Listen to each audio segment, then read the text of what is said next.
Yo, too, I got a major problem, man. What happened? Yo, you know how I moved out to the farm a few years ago? Yeah. Man, it's an old rinky-dink house. The roof is falling apart. Siding's coming off the wall. Man, you got anybody I can call?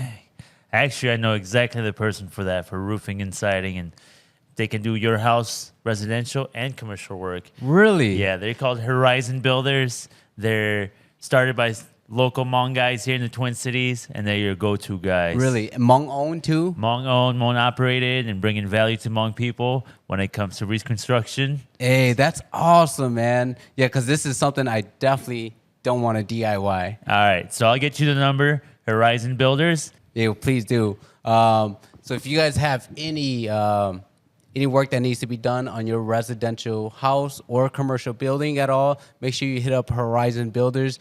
They're a newer company, and they're out there doing a lot of great work. And we're very grateful for them for sponsoring us and just allowing us to kind of continue the work that we're doing here. So thank you. And so we have to like start doing preparation. I have like questions. Like there's only been a few times where we've had to like pull up questions. And like do some research, and so I love the organic, casual conversation. Yeah. So, Yeah. like we don't have to go on any questions. I always Just figured talk. it's nice for people to like meet you, like how like if they were me in that same shoe and they get to meet Pagnia that they've been listening to for a long time, and then they meet you, because since it's my first time, then it's like I'm just taking. It's like, hey, step into my shoe and let's all meet together at the same time. Yeah. And I love that. I like that without questions, because then it's just like, hey, who are you as a human? Who am I? Who is he? Yeah. And then it's just it flows. We've found that it flows decently like that. I love that too. And I think the idea of like a interview is intimidating. You know, for guests, sometimes for us, like as hosts, we're like, who are we to be interviewing you? But this idea of, or if we think of it more of a conversation, it's just, it puts everybody more at ease. Yep. We, sometimes the guests are more vulnerable if we also share like points where we're vulnerable. So then it makes it easier and a better listen if it's more of a conversation than an interview. So. No, I feel that. Like even just when you reached out, and I've seen like your work before you reached out, Yeah. and I could already feel like the energy. It was just a genuine sense of connection. Yeah. And like you guys were going off script, and I love that you guys put in your own like thoughts and your own experiences in the interview, and it's not really about me. It's about like us three all together. I love that. So Yeah. Thank you. Happy Thank to be you. here. Yeah. All right. I'll let you All right. introduce. We've been chatting for a little bit. Sorry, we haven't even introduced our guest yet. But today we have a very, very special guest, Pagnia Xiong. Yeah. Welcome and thank you for being a guest on thanks for the being No here. Pay podcast. Like, we've had quite a few guests, and you're probably one of our biggest. If you guys don't know her yet, she recently sang at the Ordway Theater. Yeah. She has also done the national anthem for the Twins games and at the Vikings games. Vikings game. Twins, Lynx, and Timberwolves. Nice. Yeah. All right, we'll get there. Vikings, Yeah. get it together. Give her a you're call. So thank you for coming in. You've been in the music game for a long time, and so we wanted to get your insight and just kind of pick your brains as to like what how you're doing and how the music industry is going. First things first, how are you doing today? I'm doing good. Yeah. I'm just walking in and like feeling the energy. I'm in front of this beautiful car right now, so Look at that. I feel fresh. Good. Yeah, Look really good too. Thank you. Styles Thank on you. point today. Yeah. Styles on point. I was like, I was watching.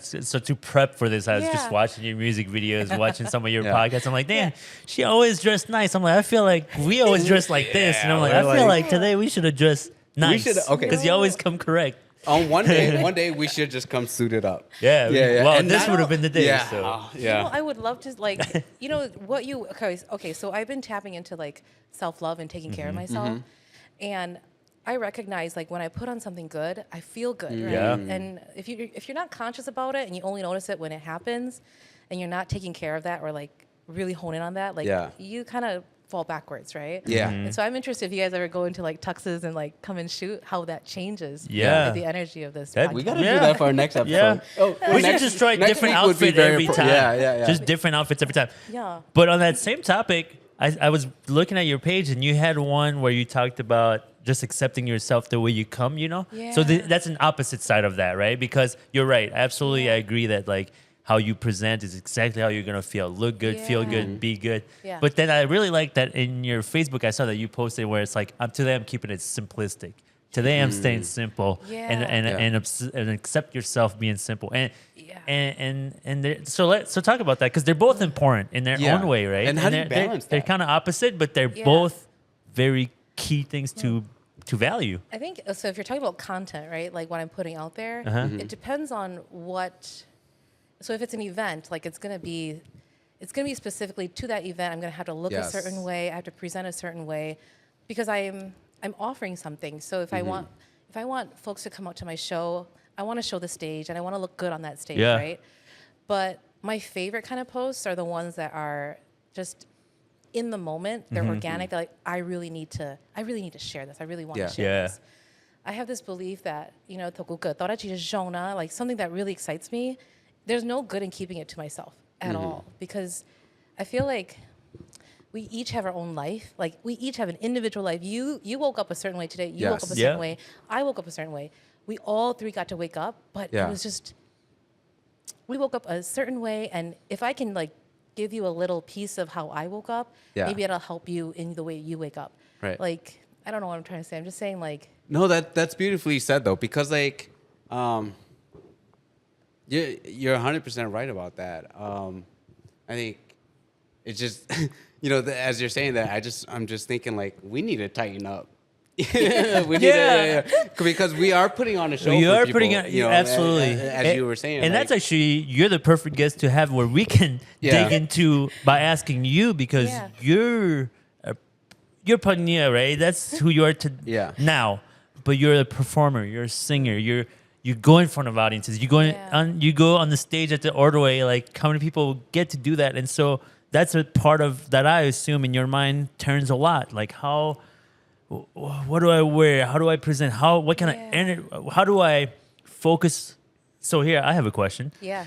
How do you focus? Okay, big show, right? So like let's speak about the Ordway, correct? Yeah. So let's talk about that one specifically, because that's a big show. I watched a lot of the videos that you posted prior to you going to do that, and I can just imagine like, wow, because for all of us, we're all excited for you, and then we come as people that are just watching. Yeah. But for you, you're the one performing on stage. Yeah. You're the one thinking about this. You're the one like, that's my face on that poster. Yeah. Talk to us about like that day.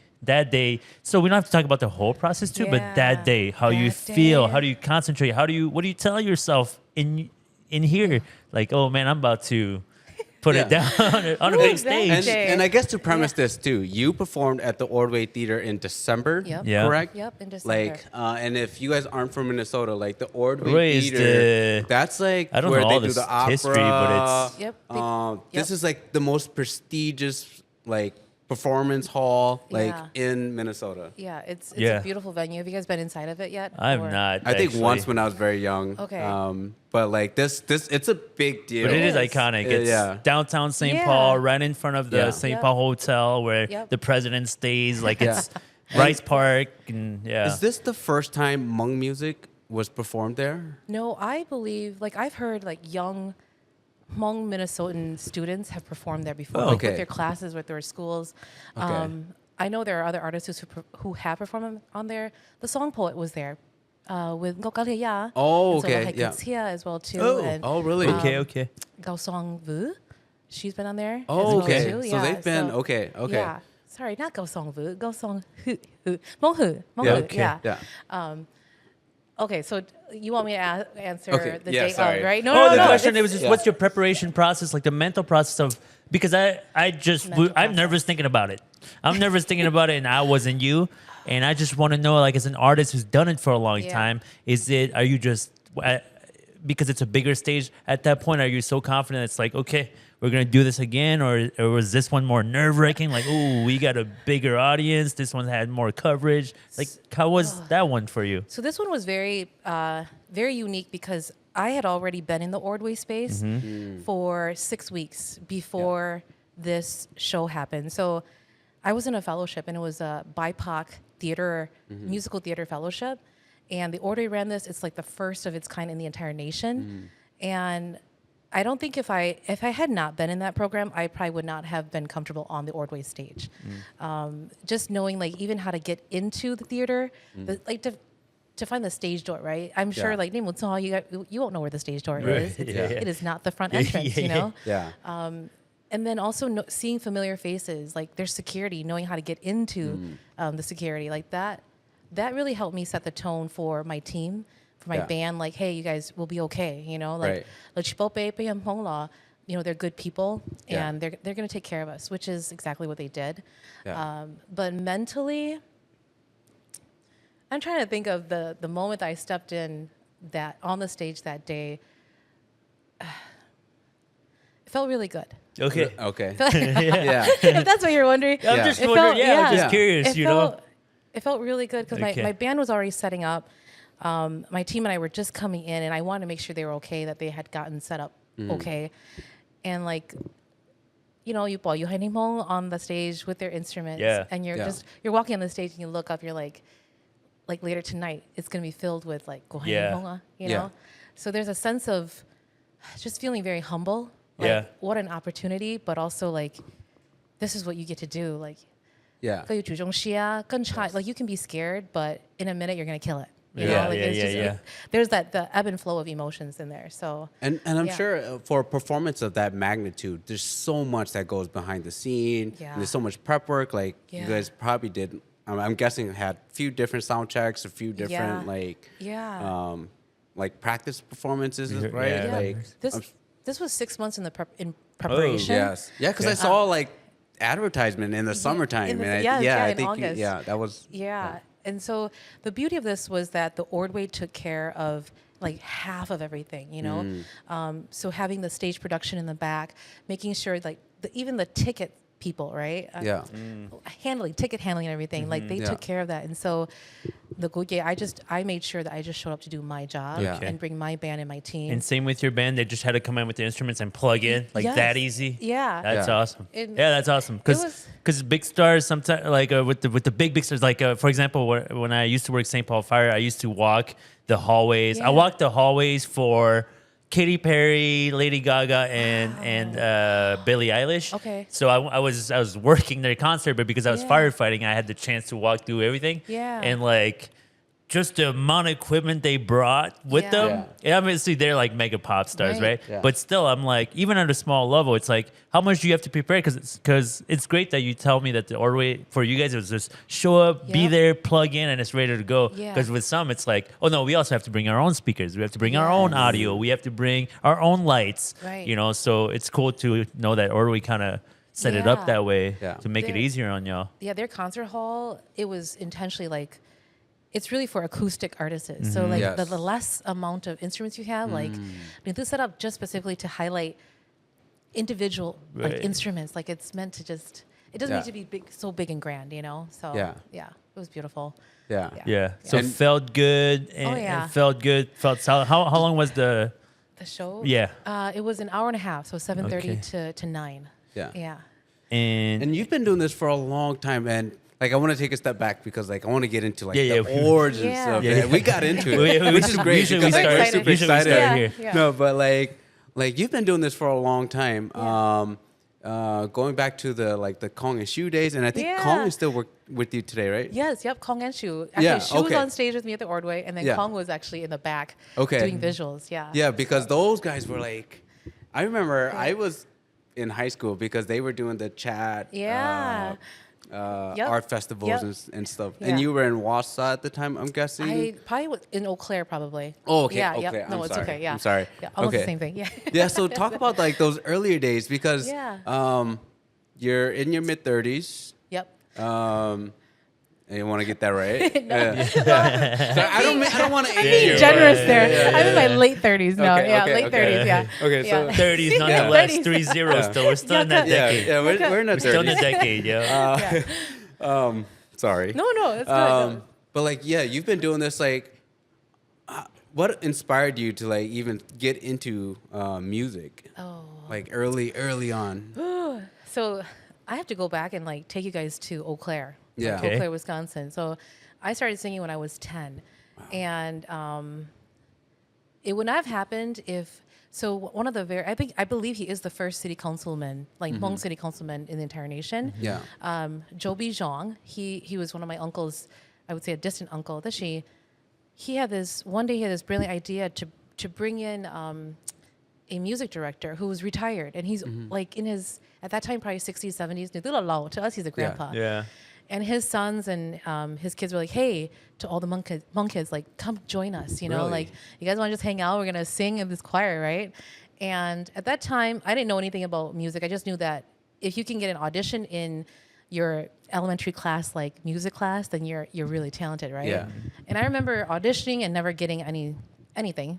But once I joined the choir, like, the director he saw something in me. I don't know what it was. Yeah. I have no idea how it started, but he just started shooting like solos at me. It Yeah. was like, Pagnia, you're gonna sing this, and you know, you're like, okay, Yeah. I will do it, right? Yeah. But that was the moment that I realized like I can do something well, Yeah. Yeah. you know, and it's within me. And then you have the whole choir just supporting you, and they're like, "But Yeah. you got this. You know, you're so good at this. Just do this, right?" And so that's when I started. Like age 10 was just developing confidence, and then from then on, it went to a singing duo with my sister. Yeah. We were called Asianized. Asian nice. Shout out Asian Eyes. Yeah. Early Yeah. 2000s. Yeah. It sounds early 2000s. Are those videos still on YouTube or where do any we of those? find Asian Eyes So songs? you know, it was just those big cameras. Yeah. So, Yeah, yeah. Like those videos are on like cassette Cassettes. videotapes. Okay. Yeah.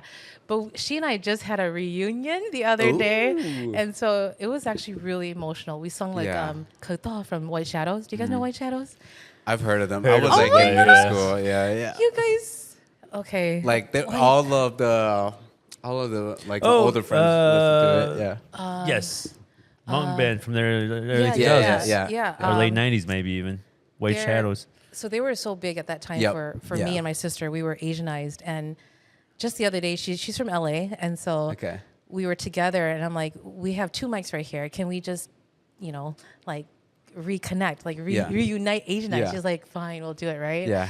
And like we did the song, and I couldn't believe just how sentimental it was. It's been Yeah. like 20 plus years since Mm-hmm. and so like it just made me realize like just how important my beginnings were Yeah. to get to where I am today. And like so Asian Nights happened, Yeah. and then I did a lot of competitions up here, Yeah. and the Ordway was significant because every year I would compete at the St. Paul Yeah. Minnesota New Year. It's Yeah. right next door. Right. Yep. Yeah. And I never knew the Ordway existed, Yep. but we would like walk through Rice Park, Yep. and I always knew like this is a beautiful building, right? And I would see performing arts, and I'm like, Yeah. like what happens there? Who performs in there? For sure, I never said like they won't go in there, you know. Yeah. Yeah. I was always curious, and then like just to have the opportunity to actually go in there and do my thing, yeah. Yeah, that's Yeah. amazing. No, that's well, you great. mentioned your sister. Does she have a career in music now, or No, she's a hair and makeup artist. Okay. Okay. Yeah, yeah. Oh, so still in the arts though. Yep, still in So the arts. That's awesome. Yeah. So like where, I guess like in your path, right? Like so, what made you continue with music, and and I guess like I know it's like her story Yeah. to tell, but like what drew her away from it? Oh, you that's know. a really good question. I guess you guys got to get back together one more Yeah, time. yeah, and ask her. Hey, we gotta get the both of you guys on the pod. Yeah, Time to yeah. ask her, A yeah. reunion. Asian Eyes on the No X podcast. This is public yeah. now, so she better hear it. Yeah. Okay. You know, I think she felt like for her, like just even staying on beat for her was hard, like the music technicalities. Yeah. For me, I grew up in band. I never Yeah. did choir, and so I learned like music theory, and I learned like how to read notes and read music. So I had that background, but I Yeah. think what connected me. I think the years of support and confidence that was built within me as a child, she wasn't doing solos like I was. Right. Like I could see myself confidently singing, Yeah. and just being on stage and moving people. That was significant enough for me to stay in it, continue, Right. to yeah. continue doing Yeah. it. So it was like a combination of gomoja skills, and then I had the heart and the confidence to do it. Yeah, and Even- people supported you. yeah. Yeah. But I could not.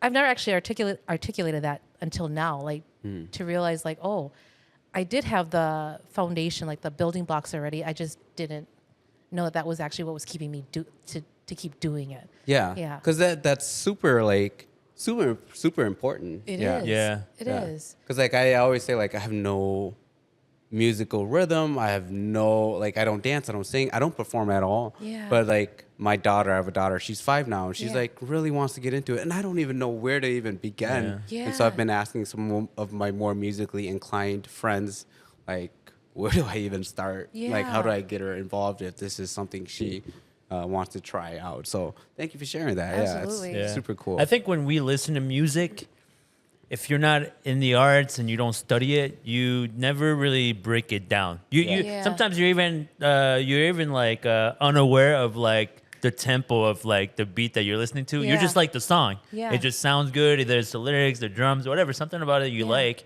but you never break it down. Yeah. But then if you study it, yeah. then you are breaking it down. Like, okay, this beat comes over Understand. here, so Yeah. maybe I put maybe the end of my sentence ends on this note every time, and so there's just so much to the study of music. So for you to have that background, that's probably Yeah. But okay, so with Yeah. you knowing all that, when you write your songs, Yeah. do you stay true to the fundamentals that you've learned through your youth? Is it subconscious, or you just go with the flow and then adjust? Creatively. Yeah, creatively, because Like the more that when we talk about like music theory and like all the technical stuff, I don't enjoy that. Okay. Yeah. Because it's so but I feel like an artist doesn't need to Yeah. write. You can just be someone who likes to sing. Yeah. Yeah, and I always say like exactly. you have to, at least if you don't know the rules, you have to understand the rules before you can start breaking them, right? Yep. Yeah. So like I think understanding And that's that where there's early different on roles is too. important. Executive, the producers, and like there's different positions for that. Yeah. Yeah. For me, I go in always with my heart. Like, Okay. Okay. like, even like just having an idea, right? I have an idea. I've had it for years now because it happened many years ago. But like I still want. It's like the seed that you Yeah. plant, and you're just like one day it's gonna bloom because Yeah. I'm going to somehow make the time to sit with it and let it brew within Yeah. me, and then I take. So I'll like the lyrics have already been written for this one, and now it's just a matter of like, okay, creating the melody. What's the energy that I want in it? Where do I want it to be a climax? How do I want it to start, right? And Right. then I bring in the composer, the producer. Sometimes creatively, the music is already written, and then if Okay. I feel drawn, it's always energy for me. Yeah. Okay. If I'm drawn to it, like, that's Yeah.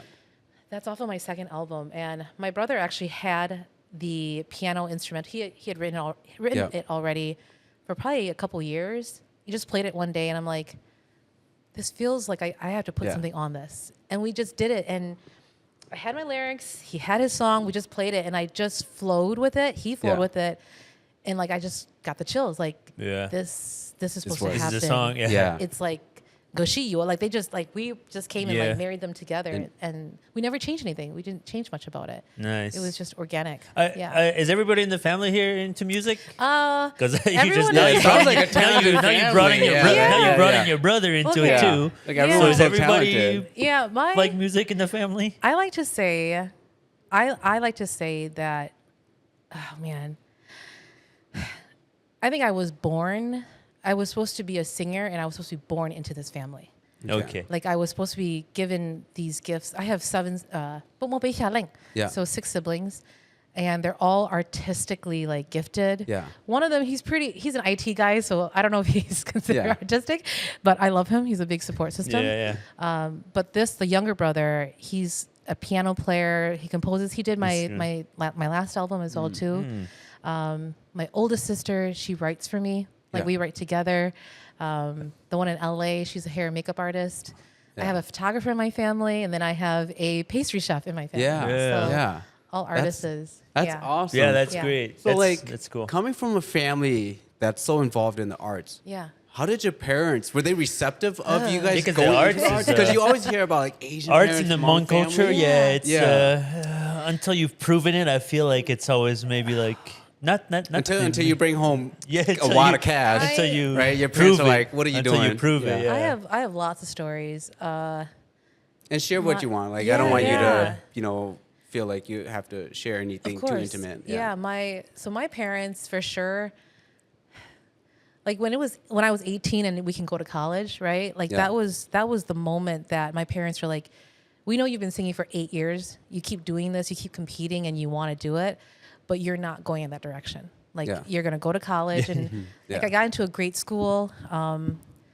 I went to school for elementary education, did everything for my parents. Yeah. Like if I just chose to do this, my head was like, you go thought I degree na, then I can satisfy my parents. Yeah. But then on the side, I'll also do music, right? So it was 1 foot in, 1 foot out. Yeah. And if I found out that even when I did that, my parents weren't happy. Yeah. And that was very, very heartbreaking.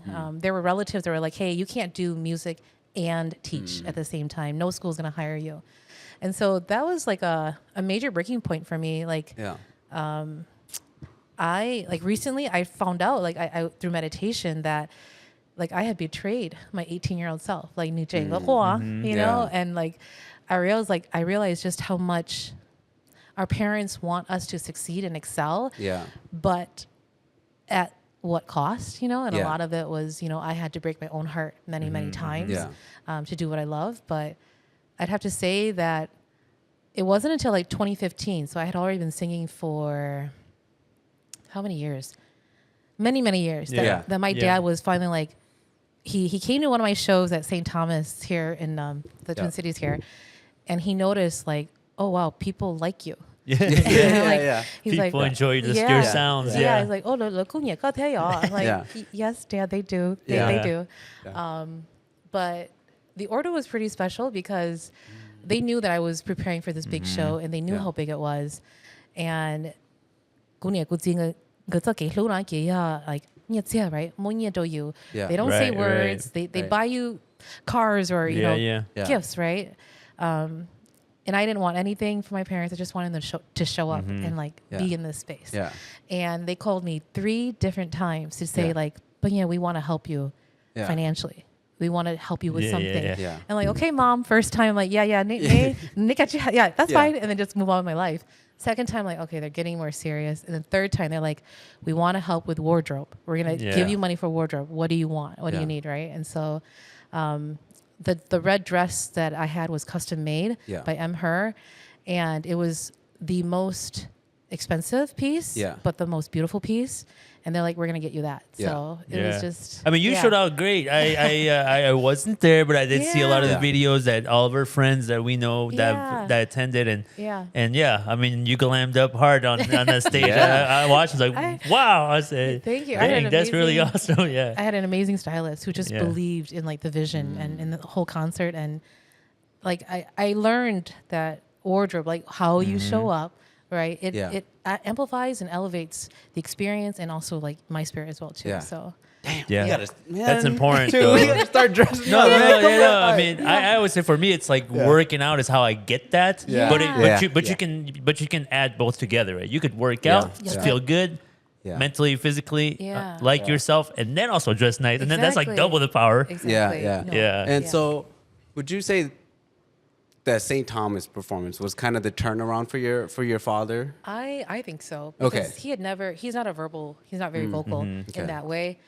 Like I still remember, it's been almost 10 years. Like that day exactly. So I guess that is 2015, right? Yeah, that is almost 10 years ago. 10 years. So it was pretty poignant. Yeah. Yeah, that's so. In your music career, this has been a long journey for you, and you've came a long way. Were there any moments of like doubts where you were like, I don't know if I can continue doing this, or if like I don't know if this is going to be financially sustainable, if I can or if this can be a thing. There were many moments like that. I think the first one was just a year or 2 in when so I had one Hmong Idol, and then I had released an album, and then things kind of got rocky, and I was no longer signed to anyone, and at that moment I felt like what's the point of this? Like it's almost like losing the greatest love of your entire life and not having a purpose anymore. Like if I've been doing this for so long, like, and I didn't even get it, right? Yeah. I got it, but then I lost it. Yeah. So like that like completely broke my heart. And for Xiong, I was in like this very like depressive energy, depressive mode, and In general or with music? Yeah. in general. Okay. Yeah. In general, Okay. like Yeah, because it affects probably your Yeah. day to day, right? yeah, I put so much of my self-worth into Into that? Yeah, into that yeah. and what people thought of me. Yeah. Yeah. And what And year was that when you won That Hmong was Idol? 2007, 2008. Okay. It's been Okay. so Yeah. long ago. Yeah. But So like your early 20s, yeah, early Yeah. 20s, Yep. around that time? Yep. Okay. So right after the first album, and that was like the transition mode of so I could become a teacher or a singer, right? Yeah. Right. And Oh, so yeah. it was like a mashup of just chaos. Like everything broke, you know. Yeah. So for 2 years, I'm like, for 2 years, I had one record label come to me. Yeah. It was the Kong and Shu Projects. Yeah. Their label. They came to me in 2007, and I was like, no, I'm not gonna do it. Like Gucci Joshia, I'm not confident in myself, and I'm not confident in the industry right now, right? And that was 2007, and then the Washian and they hang, and then Yeah. 2009 I signed with them. So like signing with them was just like a whole new Nice. journey. Yeah. Yeah. So yeah. And then you know, the music industry is always fascinates me. Again, I'm not musically talented, but I think just like the industry and the business of how things works has always been very interesting. I think now, you know, we've had another artist on who talked a little bit about being an independent artist versus kind of being signed. Like, are you still currently signed to a record label? And No, I'm independent now. Okay. But the record label, so ERE, Evolution Records Entertainment, they're still family. So Yeah. it's like Umorachi la Lainjing Bakua, Yeah. like Hong and Yeah. Shu, they're family. Yeah. You know, so it's just, I think in the Hmong music industry, to have a record label behind you, it is amazing because you Yeah. have a family to support you. But then eventually you might want to just go on your own because Yeah. you're mature enough to know what you want. Yeah. And the industry is small enough where everyone knows everybody. Yeah. Yeah. And having a record label is more of the financial support Yeah. and also having like a rock solid Right. foundation for Yeah. you. But if you can do it on your own, you can do it on your own too. Yeah, which is probably like very important, and especially like at the time when you were doing music, right? There weren't all these Yeah, different ways. I was of, just thinking like, about that. making Like money, with right? YouTube and with YouTube and yeah. everything, like Yeah. I feel like, so first of all, I didn't always grow up listening to Hmong music. That probably came like around 2012 when I was like 24, 25. Yeah. Yeah. But then like at the time, it's like I've seen you, David Ye, like kind of just the people of that era. And now it's like every time I hop on YouTube, I see new ones. And I'm like, that's Yeah. great. That's great because it gives more exposure to more people, Right. more styles for everybody to like to watch. But you were more in the era where like Yeah. there wasn't as much of that, right? So Exactly. yeah, how do you feel about that having that many more? Like, I mean, it's Yeah. it's a nice thing, right? To have more Hmong people who can express their talent. I love watching the produce. What draws me the most is really the production side of their music videos. Yes. Yeah. I love the progress because Yeah. back in the day, Hmong music videos was kind of like, oh man, I thought the production could be better. Versus now, I'm like, dang, some of these videos look Yeah. Exactly. good, you know? You know, even my parents recognize like how Hmong music has changed because they're giving me advice. Like Yeah. my mom's like, "Hey, Pagnia." Because they watch a lot of it now, so they got they're like, opinions. Yeah. yeah. 跟住跟各位個做好 YouTube 先啦 you know Yeah. that's how Hmong Plot is making money now. I'm like, Yeah. okay, mom, yeah, I Yeah. could do that, but I'm still old school. Like I still love Okay. the organic feeling of going into a studio and like hearing the producer tell you why it needs to be this sound Yeah. versus like choosing a beat on the internet, right? Like Yeah. it's very easy. There's so many producers producing what is the word called? Like when it's like there's just so many Yeah, they're just pumping out Like music a bunch of just to sample put tracks. Out, Yeah, You're just throwing out yeah. sample Yeah. tracks, Yeah. just to And- see what hits. Yeah. and I Yeah. could do that. Like I could Yeah, I could come out with an album probably within the next month if I Right. just choose the beats that I want. Yeah, But there's something, if you want it to last forever, Yeah. and you want it to be, you want multiple generations to hear your music. For me, it's got to be heart centered. Yeah. Like, yeah, and I would love to have conversations with other artists who are choosing beats, like why that is for them. It could be for so many reasons, like Yeah. financial reasons, just to get their name out, exposure, all that kind Yeah. of stuff. But yeah, I love that you asked this question because I'm grateful that I got that experience of like the chat days, right? Yeah. The arts Yeah, festival yeah. where it was all organic and like you've got singer-songwriters out there writing their own stuff. But then you also get to go into the internet age now Yeah. where music is happening everywhere all the time. You have the YouTube, you have the whole internet to like share your work. I can do both now. Yeah. Versus just Right. And have an understanding of both and like a bigger picture of the industry. Because you've seen it develop from something else. So no, that's pretty. And one thing I do want to say is like, because I know, a lot of people know you. And so when I went to YouTube, because yesterday I was going back and listening, I was playing on my PlayStation, listening to your music. But I was looking at I was like, oh, I couldn't find like a ton of tracks. And I think there's like you just mentioned, there's something powerful about like, it's like you're awaiting something, right? You're awaiting.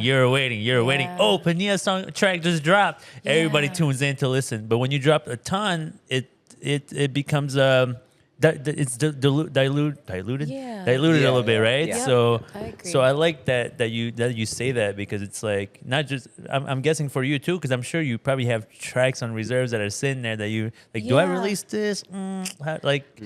How much when do you decide it's time to like we release this one, or is it just like it's all in here and then okay now we drop, or it's like okay now it's been 6 months we should probably drop one? I'm still old school in the sense of like to release a single.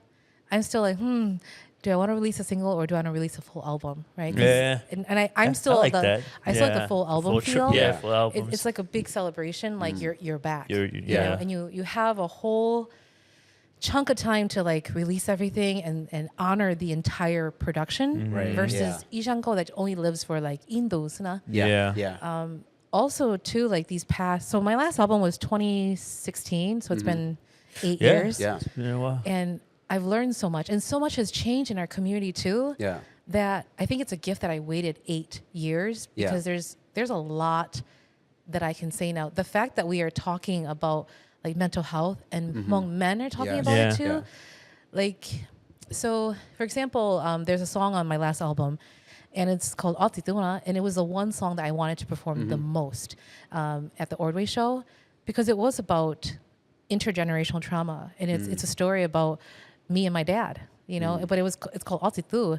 And I know that a lot of Hmong men, they have challenges with their father figure, just like I did, and I don't think I don't think it received like the spotlight that I wanted it to, but I still want to bring it back. And I still want to write similar songs about that because it's more prevalent. Like just stories like that are more real now. Right. So it's, I guess going back, I want to drop one big thing, and it's probably gonna be a lot of songs. Well, we always hear about that, and I'm glad you mentioned that too, just because like, I always, I'm a hip hop guy, and so when I think of like big albums, like there was a story that went along with the album, right? And then now like with individual songs, like I see why it's being like artists. Well, the album really timestamps something too. Like it comes out in 2008. This album dropped in 2008. We know that, and that recollects, like you said, it recollects a resume of their last, however long it took them to build that. Because now you get tracks all the time where I'm like, oh, that's a hot track. Let me listen to that. Oh, this track came out 3 years ago? I had no idea about it, And then who's this artist? Versus before there was a buildup. That was nice about albums, right? Anticipation. And then you had to go to Gadzooks or whatever. Y'all remember? Yes, I remember Gadzooks, You had to run over there to grab a CD. And I guess like there's, I'm glad to hear that because there's a lane for everybody, right? Because like I think in the hip hop space, like, the biggest artists is right, the Jay-Z's, the Kendrick Lamars. They're still doing the big albums, and everyone's kind of waiting and anticipating on their big drops, right?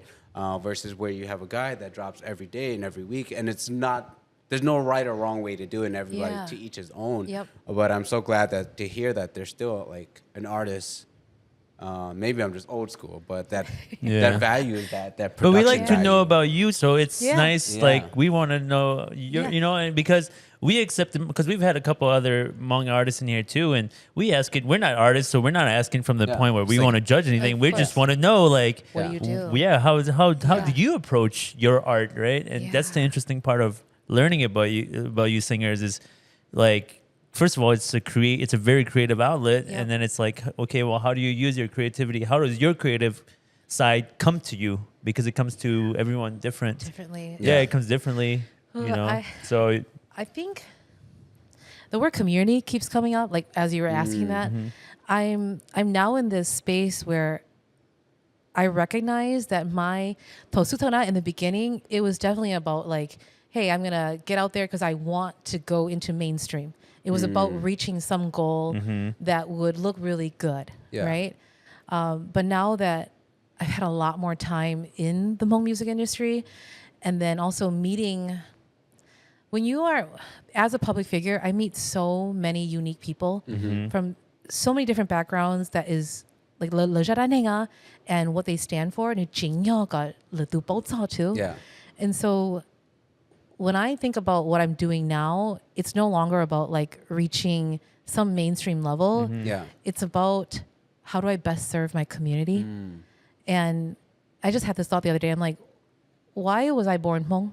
Yeah. Like in this lifetime, I could have been any other Hainenga, but somehow I was chosen to be Hmongna. Yeah. And now that I'm older now and I'm recognizing like my own upbringing, Yeah. like the trauma I went through and everything, I was supposed to do those things so that one day I could get to this place in my late 30s now to say, hey, Pagnia, you've got skills. You've got these skills that you can use to help and heal your community. Yeah. So my creativity now, it's like, Pagnia, if you're going to write songs, whose story needs to be heard that is not, you don't hear it in the mainstream. You don't even hear it in the Hmong mainstream, right? Yeah. A lot of it is about Geihlu and heartbreak, which there's a space for that. Like I still want to write heartbreak songs, right? Yeah. It's the worst stuff. Like but then you've got, like there was a time several years ago where Itu Hmong Nya Hmong, right? She wrote to me. I'm not Itu Nya yet, you know? Yeah. And she had asked me she said, can I please write you a song and you sing it? And at that time I did not want to get married. Yeah. You know, Yeah, I didn't appreciate marriage at that time. So I'm like, no, I'm not going to sing that. Yeah. And I don't know where she is today, but I hope that she will come back Yeah. because it's like, I'm ready to serve. Right. now, Yeah. You know? So creatively, I'm in that space now, like what stories are not being told, what experiences are not being told, and ideas come now. I like that a lot because sometimes you think of the artist and you're like, the artist is talking about their feelings, right? That's probably how you initially think about it. Yeah. But then, and what you're talking about is like, no, by using the power of your voice and your experience, Right. you can also share their story. It doesn't have to be your story. Yeah. Yeah. It can just be a story supporting your Hmong people. Yeah. Right. That in a way that you sing it and it impact a lot of other people. And it's not your story, but it's still, it's the song. The song is its own entity, right? Right. It's its own entity. It doesn't have to be like what you're thinking. Yeah. And I like that because sometimes we get lost in thinking that that's the singer's perspective. Yeah. You know, Yeah. and I always liked it too. It's like whenever I hear first thing that comes to mind is like Wiz Khalifa making a song for Teenage Mutant Ninja Turtles. Sometimes I think about it, I'm like, what are these singers doing for these songs? But the truth is, sometimes it's just the voice, the power the voice has, and the beat put together. It doesn't have to do anything with them, but you still remember the song. And so I like that you say that because it's true. Your strength is in your skill, your talent, and you can spread a lot more stories. Yeah. Just like this podcast, I would say like when we first started, it was just us talking about our experiences. But then as we went on and we had a few guesses, we realized that the Hmong community is starving for a place for young people to come share their stories. Yeah. And people want to share their stories. Yeah. And I think, her reaching out to you was kind of part of that, where it was like, she was like, hey, please tell my story. Tell my story. Yeah. And now that we have a small platform, I would say like, I'll speak for us, is like, we do feel an obligation to kind of tell some of these smaller stories and to get their side, Exactly. And so like, I totally understand that. And I resonate with that so much. And cause you do get to a point where it's like, all right, this is bigger than me, Absolutely. And we're kind of around that age too. We're like in our mid 30s going to late 30s too. So I think we're getting, and you're a dad, you got daughters. So now you can feel even more that your daughters are going to grow into this Hmong American experience. Like the more I hear you sharing that, I go back to, So Oprah once said, like, the one thing, like, in all her interviews, she notices, even from like y'all top celebrities like Beyonce, right? After an interview, they're always going to say, "How was that? You know, was that okay?" Yeah. Right? And Oprah's like, everyone just wants to be seen Yeah. in the world. Yes. Yeah. You know, and when I think back about like doing the national anthem, the response from that, seeing Suni Lee, right, in the news and everything. Bimoa, we just want to be seen. Yes. We just want to be seen. But we don't have a country, so I feel like we always have. Yeah. I know I hold a small chip on my shoulder Yeah. because it's like I don't have a country I can run back to. Yeah. So for me we have to make our own noise and create our own Yeah. stage so that people know that we're here. So it's a piece of personal pride. Yeah. It's a piece Exactly. of a little chip on your shoulder. Yeah. It's a Yeah. piece of let's be heard because our parents didn't have the opportunity. Exactly. It's a little bit of like all those things combined that Yeah, I think ma. we all fight for Yeah. too, you know, and Yeah. maybe our kids might not feel Yeah. the same. I know. You know, that's the unfortunate transition Yeah. of how life works. Yeah. Yeah. But maybe Yeah. they won't feel as much the same Yeah. that we do, and maybe they don't have Yeah. to. It's different Yeah. generation, different And life. on the topic of being seen, right? Yeah. I want to ask you this too. Is like I think what you're doing is great and it's beautiful because like I feel like you are introducing Hmong music to the greater masses outside of the Hmong community. Yeah. And so you like in a sense your music is a representation of all of Yeah, us and our all of our culture too, stories. our people. How yeah. do you feel about kind of being like, or do you feel that Yeah, way? do you think about it a lot, and or then, you and then, just- and then I know it's like a loaded question, but Yeah. like, how do you feel like representing like a community of people? Because I think, Man. like I think your voice. Sometimes when people hear your voice, a non-Hmong person hears your voice, like that is the first time. That is their introduction first to Hmong, exposure, Yeah. right. to Hmong music, Hmong people, Yeah. and our story. Like, how do you feel about being that person? I think that Yeah. I don't think about it. That's Yeah, why. yeah, no, no, I yeah. got my- I guess it's That was probably gonna be like- my yeah, question. yeah. So do Yeah. you think about it, or do Yeah. you just do you? Because sometimes No. just doing you is good enough. I- you know. Because I mean, That's like, such I'm a- sorry, like it that's is- a big No, it burden is- to bear. But like, But if you think about it, I think you if you Yes. don't do- think about it, Yeah, then yeah. it's not. It doesn't have any Yeah. weight. But that's a good Yes. question because Yeah. we don't know. No.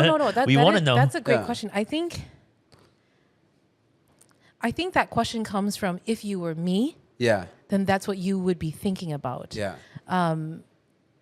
Obviously. But for me, I always think about how can I best deliver this? And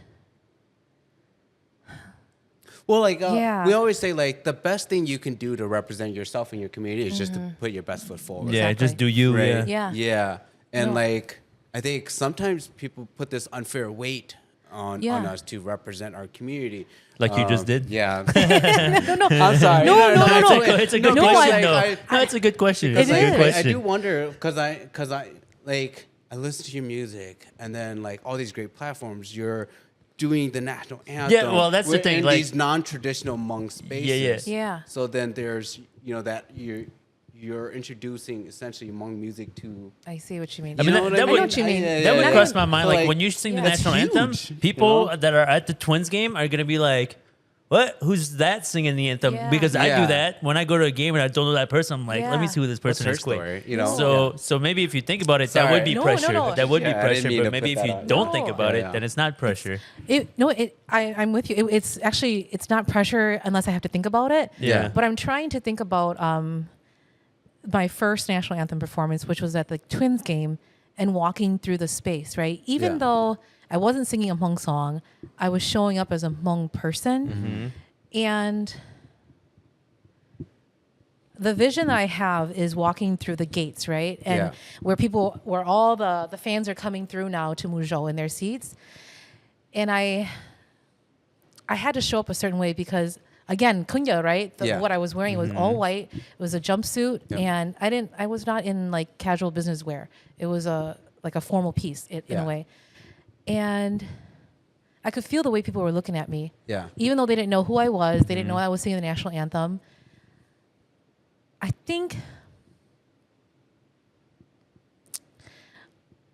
think that when I go into these spaces, especially walking through the Twins game, like is it the stadium, right? Yeah. something tells me like, Pagnia, how do you want to show up? How do you want to walk in here? Because how people see you is how they're going to see the next Hmong person who walks through here. Yeah. So even though I don't say it to myself, something says you need to show up this way because you need to claim this space that is rightfully yours too. Like they sought out for you actually. So when it comes to music, I don't even think about the music part. I actually think about the person first because before they can hear my music, right? They act the cover, the book cover first. But it's a double-edged sword.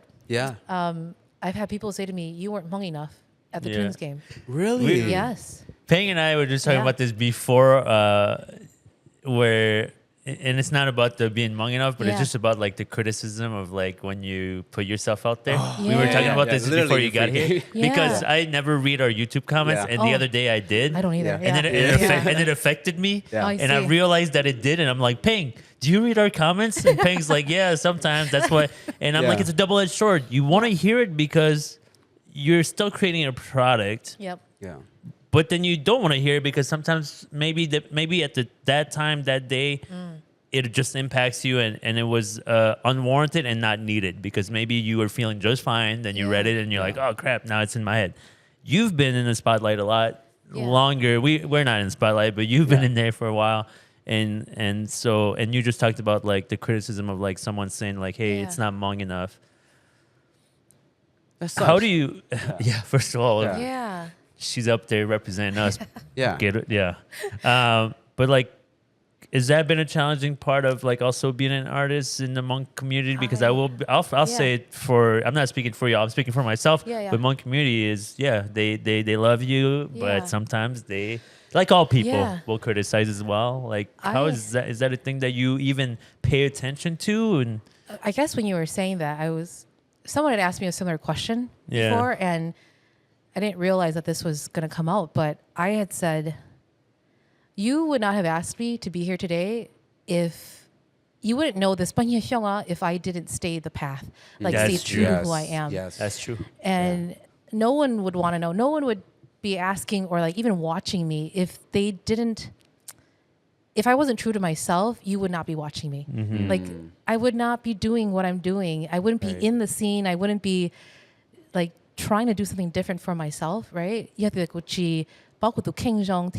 stay true to like what I really, really desire. There's so many people that have said at a funeral, like many years ago, they just came up to me when I was just starting to sing, right? They came up to me, they're like, hey, Pagnia, you need to do this and this and this. And I just said, great? Like, just people can just offer their opinion at a and funeral. criticism. Like, come on. And what do you do, right? You're kind. My values are I'm kind. Am I honest? I'm just kind. So I'm like, right?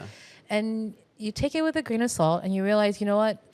If they didn't care, they would not have made the time to tell you that, right? That's a great angle because that's a constructive way of taking that message. Like, oh, okay, cool. Thanks for like sharing your opinion. I think if you just always remember your why, right? Like you guys, there's a reason why you're doing the No Eggs podcast. And people continuously ask you and they'll continuously seek for that. But if you just stay true to it, like the right people stay and the people who don't care, like they'll eventually fall off. You know? And so I'm usually really good at like what you just said is exactly what I think to myself. But the same but the reason why I brought it up to you is that some days at the right time at the right hour, it's still gonna be like, oh crap. They say that one thing that you already feel insecure That's about, what we were talking and about. then they just pick up on that one thing, and then it's just, they it's don't just know. like a They don't shot know, at you. but You're it's just like, it's already right. yeah. They don't know, but it's already an insecurity that you hold about yourself, Yeah. and so that reaffirms it. But the thing is, who like.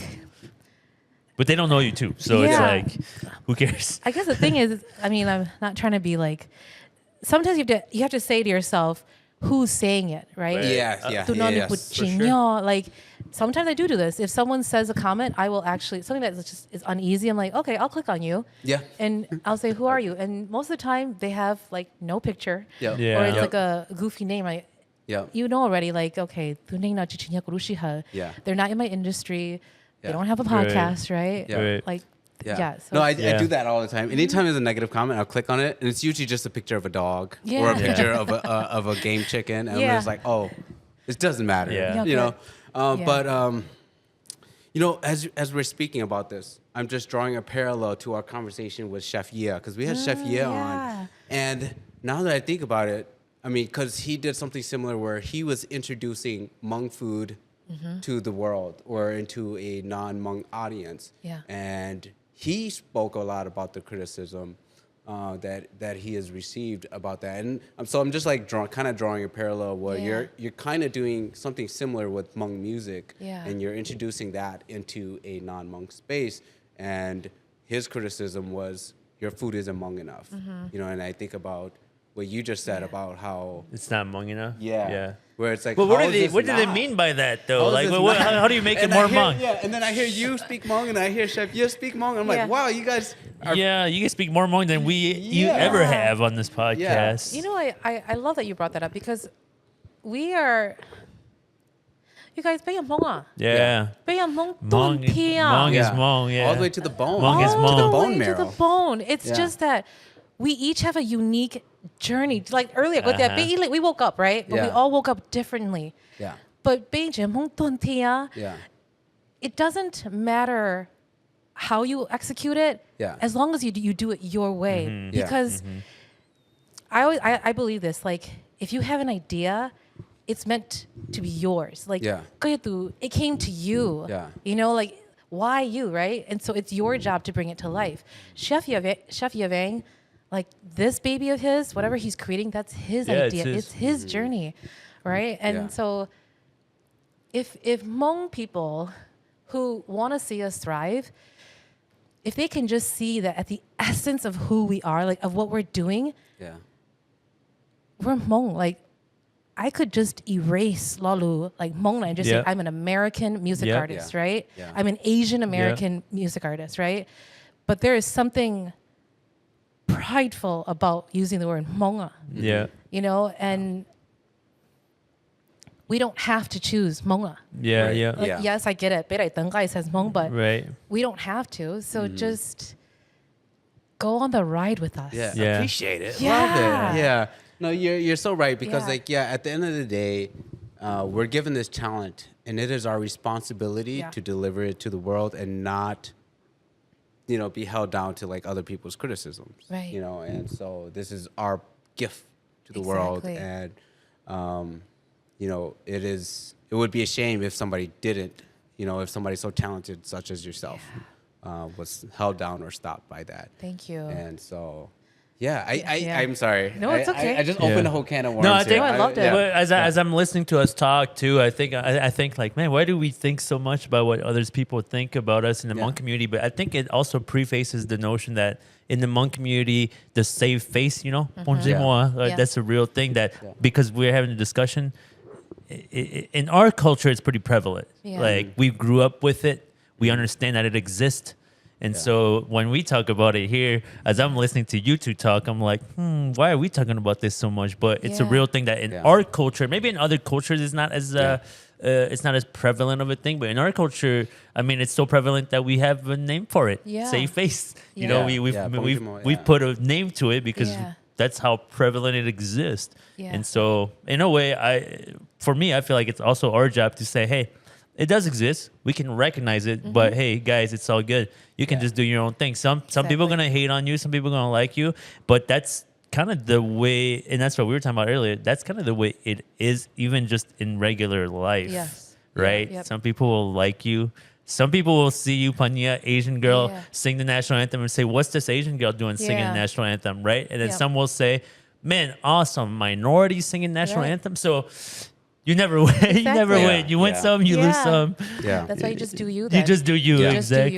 you. Yeah. Let me ask you that one. How nerve-wracking national anthem? Because whenever I see somebody sing the national anthem in front of a stadium, I'm like, that must be the most People. nerve-wracking thing ever. I think. Okay, so what you guys didn't see was that I was not facing the audience. Oh, yes. So- yes, you're facing because the stadium is behind you. The Yeah. flag is right. So they didn't know yet if I was going to be on the field or if I was going to be on the cement, the On stairs. the field would be Yeah, another ball. that would be different. That'd be That would a be very different different. feeling. But the good thing is that I came in early already and I did the sound check. So it was my first time using in-ear monitors. And it went very well. Like I just felt really confident. The key thing I've learned is that you need to come early and get yourself acquainted with the people of the space. Okay. Because it's like they know how it's gonna go, and they provide you like the ins and outs that you wouldn't know if I just said, hey, Peng, show up and like just start singing, right? It's like get yourself get your juices flowing in the space. Right. Yeah. Come get comfortable into this this environment you're about to move to. I mean, you're holding the attention of the entire place. Exactly. How long does that national anthem last usually? Maybe like a minute? and a Yeah, half. okay. Yeah. So for that minute and a half, you're holding down the entire space. That's a crazy thought. Just me thinking about it. Like, that's a crazy thought. I don't know if you think about it when you're doing you've done it a lot, so maybe you're used to it, but that's a crazy thought, like, for that minute and a half. It's scarier to sing for 10 people than it is to sing for 20,000. Yeah. Because I guess in a smaller setting, it's more intimate, right? Yeah. Yep, Okay. absolutely. I think for the Twins game, by the time that I had already walked through the space and got comfortable, I was already like Pretty comfortable and confident. And then ping pong right in front of me. Like they weren't they weren't sitting, they were just watching me and like filming me. So it felt like home. Yeah. So Good that point. was How about the Wolves game? How that one? How that one which feel? was more nerve-wracking? That was that one on the court? Actually, the Lynx was the most difficult Okay. for some reason. I don't know why. Like right Really? up to the moment I was shaking. Like that was- just like I want to go home. Nervousness, yeah. And I have no idea why. Like I think there was imposter syndrome. Yeah. Yeah. Was that your first time singing a national anthem at like a large stage like that? It was. Yeah, which one was your The first Wolves one? were the first. Okay, the the first Wolves one. was okay. Yeah, that one was. Okay. That one was pretty good. I don't remember being as anxious. I don't know Okay. why Yeah. the Lynx was. Maybe much- that day. That day. You know, Yeah, they- depending on the year, the Lynx were doing significantly how better they than were the doing. Wolves too. Okay, You know, When they- that kind of year that we more were pressure killing on it. you. Yeah. The Wolves have More been down pressure on bad you. for a Yeah, while, yeah. So you can only be Yeah. better than the team. Yeah. yeah. That's true. Yeah. Sorry, go ahead. No, it's. I think just depending on the moment and what's going on in my life, the energy. It's always the energy. Like Yeah. how did I get there? You know, what are people saying? What am I saying to myself at that time? Yeah, but I did it. You know, you just get it done, and then you get off and you don't share. Yeah. Yeah. And So- yeah, you did Let me ask amazing. you a question too. So Sure. this is just a question that I was wondering too. Is when you first started doing music and you were like, okay, I'm gonna like write my own songs and put it out. Was it always Hmong? Like from the start, you always said I'm gonna sing in Hmong. No, my first album actually had English songs in it. Okay. So it was bilingual. Okay. I'd always wanted to go too mix it because I too, wanted to go yeah. mainstream. You know. Yeah. I still remember too. Like there was either producer that said to me like, "Don't write English songs. Like if people want to hear an English song, they're gonna go listen to American artists. Why would they listen to you, right?" Yeah.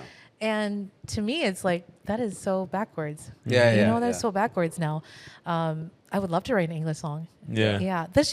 For some reason, like Does it feel more pure to you to sing in your In Hmong Hmong, language? Yeah. there is even writing it, right? Not just singing it, but writing it. There are words and phrases and like the nuances of the language that just like Yeah, like even when Yeah. you speak like how you just said right there, Yeah. right? When you speak Hmong, Yeah. when we intake it, it's just different, right? When It you is. say it in Yeah. Hmong, like we intake it differently Right. than if you had just said that exact same sentence you just said in English. My Yeah. Hmong just terrible, that's why I Yeah. never use it. Yeah. But I always say yeah. it's very pleasing to the ears. Yeah, and it's- I think a our different language sound. is a very musically poetic, Yeah. a lot of metaphors Yeah. and like you It's can we're- really we're play with the tonal words. language. We are. So then Yep. to hear that in music, amplified in music is like another- is beautiful. And the Yeah. messages, I don't know, Hmong is like very emotional, I feel like, Yeah, like yeah. Sad like yesterday I songs, told yeah. my wife that we were gonna podcast with you today, and she's like, "Let me show you her favorite song, my favorite Aw. song I heard," Yeah. and it's the song about when you leave the home with Yeah. and like every Hmong girl who got Yeah. married to another Hmong guy, or even not to a Yeah. Hmong guy, but they've gone through that journey. And so Yeah. that's the Yeah. power of music, which I think is so cool that Yeah. you're the creator of it. And Yeah. I'm sure you hear it all the time, right? That Yeah. people say, hey, your song, we used it on this, we used it Yeah. at our wedding, we did this, we Right. did that. And like, Right. that's just, well, I don't know where I was going, but that's just No. cool. Yeah. That's Yeah. just cool. It's that the like, language. Yeah. Yeah. No.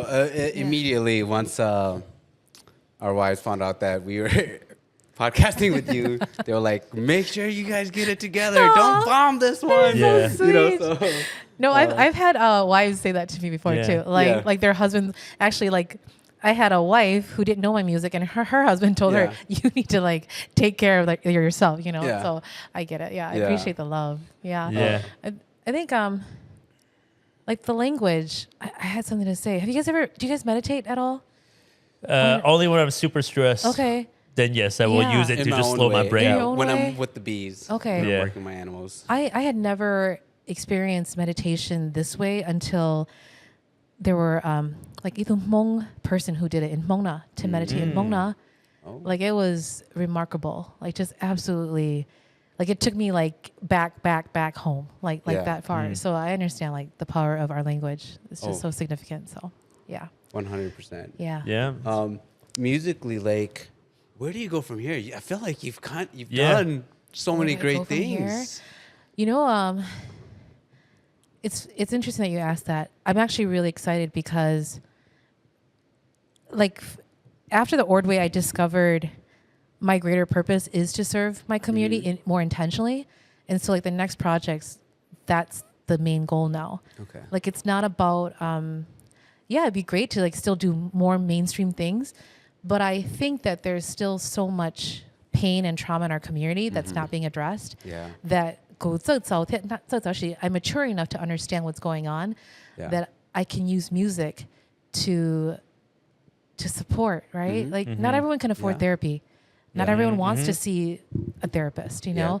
But if my music can do that, then I really feel like, not that my job is done, but I really feel like I've fulfilled my purpose. Yeah. Just recently, you know? Yeah. And I want to ride with it now. And I'm sure Yeah. it's changed through the years too. Like you said, Yeah. at the beginning, and you're a teenager, your dreams are like, I'm gonna make it. Yeah. And then it changes, and then life hits you, and then Yeah.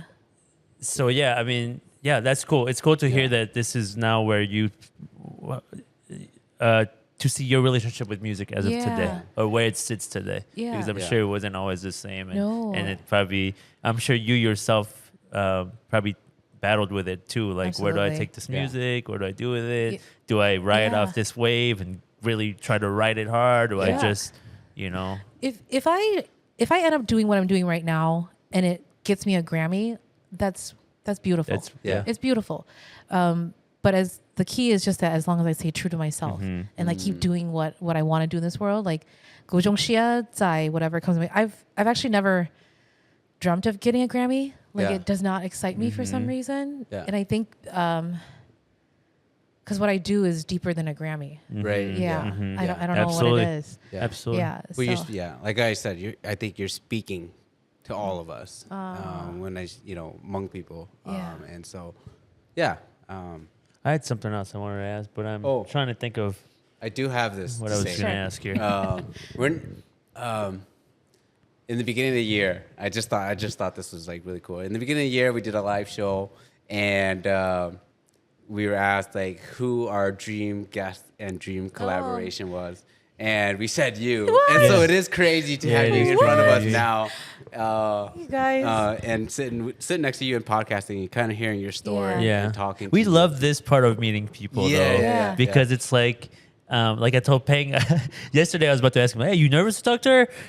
Because the thing is, we make our own pictures in our head of who Of people are course. to us, Yeah. right? Of course, yeah. And I love that we have created a way to have this ability to talk to you, because my thing that for me personally, a personal mission with this is always show the people that are watching, like, let's meet the person.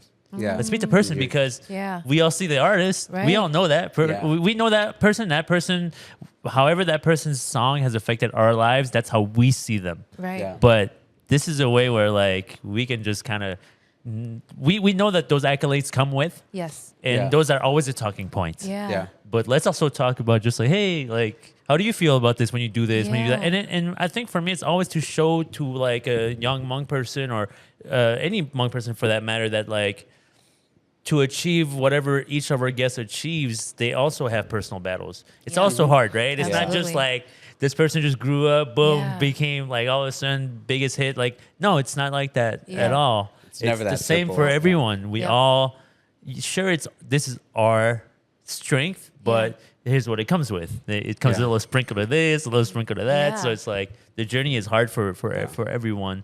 And so we like to share that, you know, Yeah. and you're one that's like a lot of people know. So I really wanted to talk with you and just, hey, let's hear how Yeah. she thinks about things. Like, how Yeah. is it tough? Is it hard? Is it easy?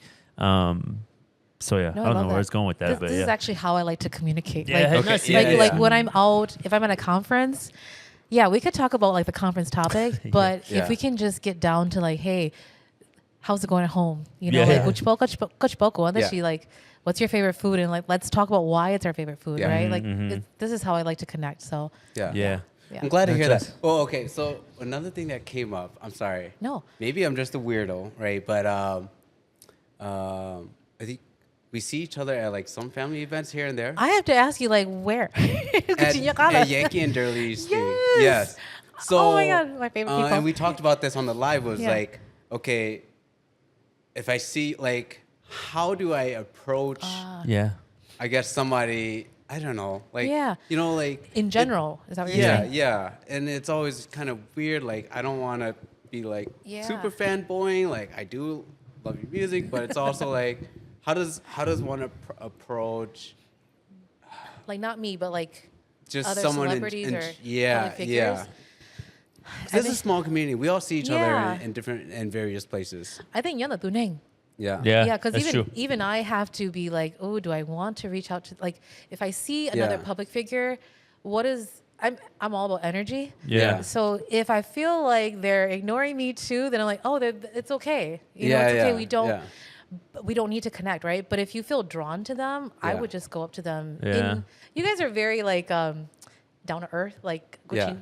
energetically, like Gucci China, you know. Like, Yeah, yeah. Thank you. Hopefully yeah, not. Yeah. it's just like yeah. it's how you. It is energy. it's Yeah, energy. absolutely. Yeah. Yeah. So, I mean, is there someone that you've been wanting to go up to? Because I energetically, Guingji probably have met them, and I could give you tips. Oh no! Okay. Well, just like Yeah. because I was telling him during our live episode, I was like, yeah, I think I see her like a lot. Like I Yeah. don't, but like I'm like I don't know about how to go about approaching her to come do my Yeah. podcast that Yeah. 10 Yeah. people listen to. Just ask. You know, I was like, hey, Yeah. hey, I know you got millions of views on YouTube. You want to do my podcast that Yeah. you know Yeah. maybe 10 people will hear.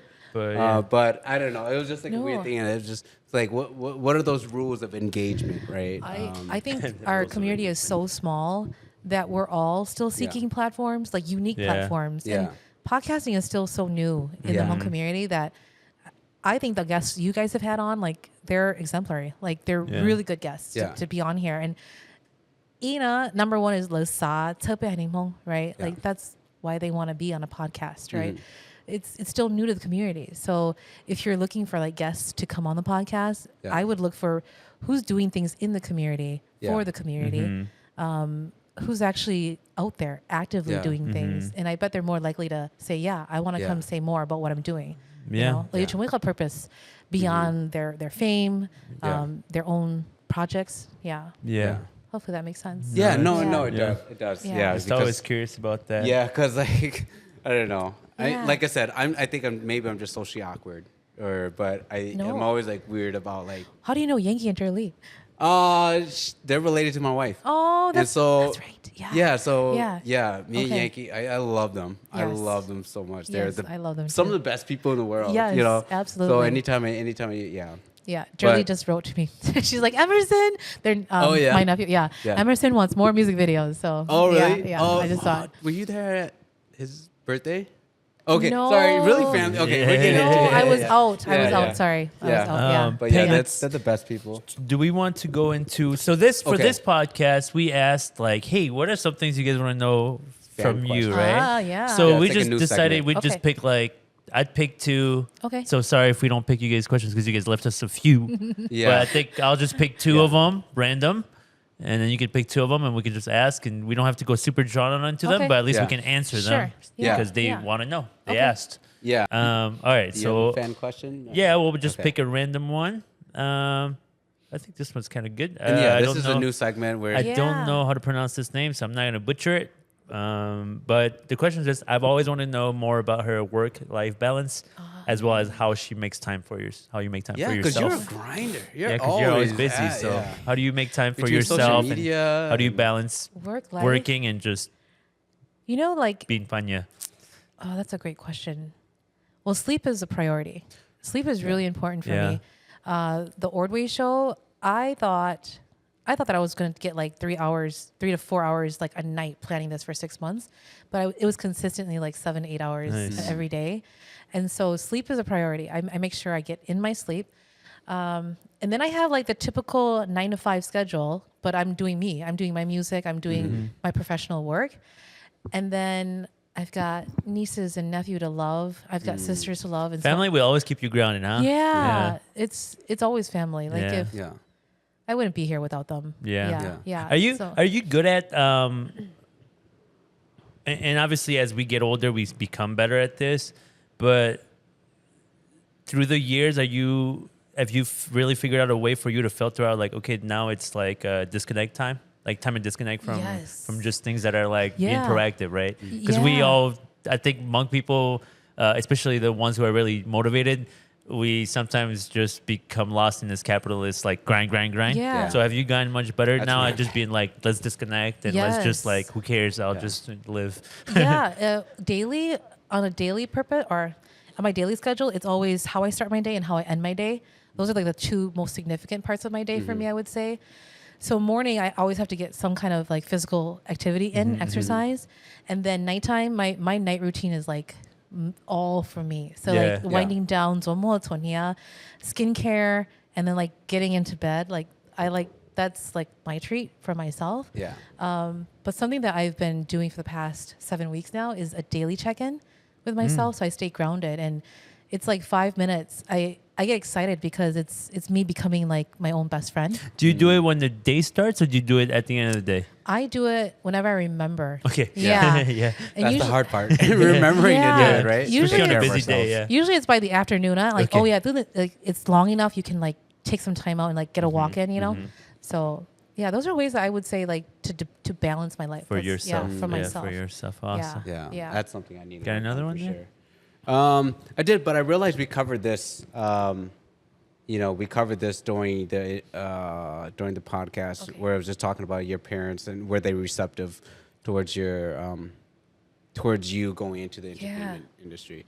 I know we kind of Yeah. covered. Yeah. Oh, here I got one that I want to know too. Yeah. So as a singer, how does one find the confidence to sing and perform? Yeah. Ooh. And how do you come to love your own voice? Or how do you come to accept and love your own Oh man. voice?